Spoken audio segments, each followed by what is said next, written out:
The votes for President of the United States are as follows.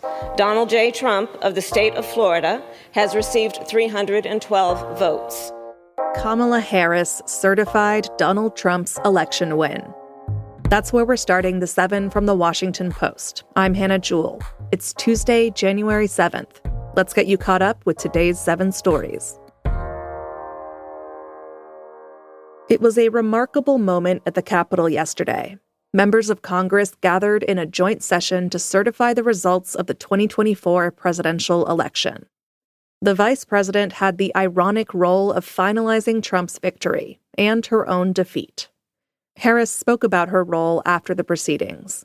Today, I did what I have done my entire career, which is take seriously the oath that I have taken many times to support and defend the Constitution of the United States, which included today performing my constitutional duties to ensure that the people of America, the voters of America, will have their votes counted, that those votes matter, and that they will determine then the outcome of an election.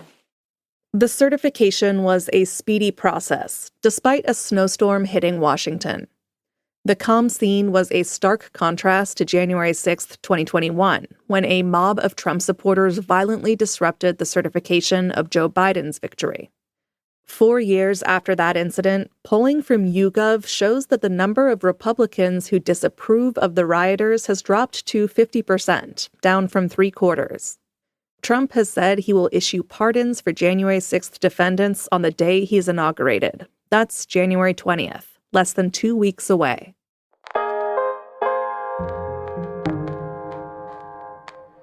A New York judge denied an effort to block Trump's sentencing in his hush money case. That's number 2. In May, Trump was found guilty of 34 counts of falsifying business records. It was tied to a payment made to an adult film actress before the 2016 election. Last week, the judge ruled that Trump would be sentenced on January 10th. If it happens, it would cement his unique position, becoming the first U.S. president who is a felon. Trump's team has been trying to delay sentencing beyond his inauguration, but yesterday the judge rejected their latest attempt.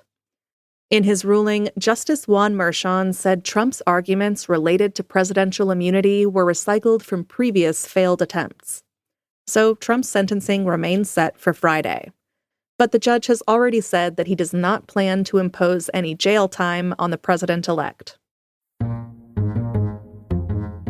Number 3. Canadian Prime Minister Justin Trudeau said he will resign. Trudeau came to power in 2015. He's the telegenic son of a former Canadian Prime Minister, and he came to be viewed around the world as a champion of liberalism. But the picture was not so rosy back at home. His popularity has cratered over the past year amid a housing shortage and cost of living crisis in Canada. Trudeau's deputy prime minister resigned last month, contributing to his downfall. So yesterday, Trudeau said it was time for a reset. This country deserves a real choice in the next election, and it has become clear to me that if I'm having to fight internal battles, I cannot be the best option in that election. Trudeau will remain in his position until the Liberal Party picks a new leader. His successor will inherit many challenges, including dealing with Donald Trump's threatened tariffs against Canada. Number 4. A massive earthquake killed at least 95 people in Tibet. This morning, a 6.8 magnitude quake struck near China's border with Nepal. Multiple aftershocks were recorded and more are expected. Emergency responders are still assessing the extent of the destruction, but officials said the quake has brought down more than 1,700 homes, and more than 130 people have been reported injured. Tibet sits on the seismically active Himalayan region. It's prone to quakes because of the collision of the Indian and Eurasian tectonic plates. This is a breaking story this morning, so check our homepage for the latest updates. Number 5. The first person has died from bird flu in the U.S. Officials yesterday reported the death of a patient in Louisiana from avian influenza. The man was hospitalized last month in critical condition with severe respiratory illness. He was older than 65 and had underlying medical conditions. There have been at least 66 reported cases of bird flu in humans in the U.S. Almost all of them had mild illnesses, like pink eye or respiratory symptoms, and most of those who fell ill are dairy or poultry farm workers. The Louisiana man who died had been in contact with sick and dead birds in backyard flocks on his property. In the ongoing U.S. outbreak, no person-to-person spread of bird flu has been detected, and the death has not changed the CDC's assessment that the risk to the public from bird flu is low.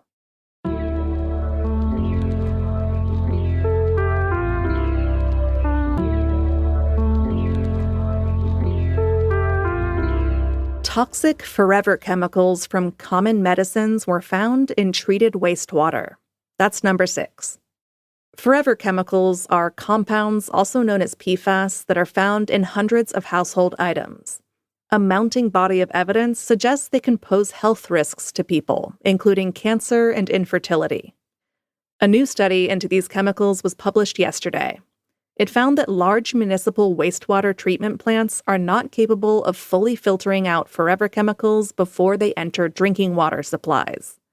Up to 3/4 of these compounds came from 12 commonly prescribed medicines, including antidepressants and statins. Experts say more research is needed to figure out the potential risks of these chemicals. And at number 7, a 166-million-year-old Dinosaur Highway was unearthed in Britain. Last summer, a quarry worker in Oxfordshire spotted unusual bumps on the ground. It led to the discovery of an incredible collection of footprints.